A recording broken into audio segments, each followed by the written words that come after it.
So on our way back from Charlestown, West Virginia, the town founded by the younger brother of George Washington, Charles Washington, our normal way down, kind of following along the Shenandoah River, and then of course cutting across to Upperville toward Middleburg, we come across a town called Millwood. Interesting thing about Millwood, across the street here is the old Clark House of 1842. And which Clark is a $100 question. We'll have to follow up on that.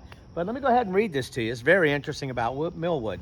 What I will say is this: if ever there was a town in Virginia that felt like Hobbiton, this is the one. I'm looking for little furry, short-legged people. Maybe I'm that hobbit. I don't know. I probably am, actually. Anyway, this village developed around the late 18th century grist mills and Nathaniel Burwell's Carter Hall plantation, one of the preeminent estates in the area. The Burwell-Morgan Mill at the center of the village was a commercial grist mill, while the Carter Hall Mill served the plantation.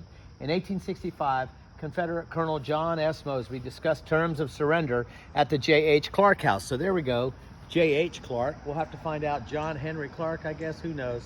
What's interesting is that was a house and tavern in 1842 across the road, which we pointed out to you. After the Civil War, Millwood included a community of freed blacks with a school and several churches. The village retains many 19th century and early 20th century stores and dwellings. I will say this: there's a nice little restaurant down the road if you look down there, so it's well worth exploring.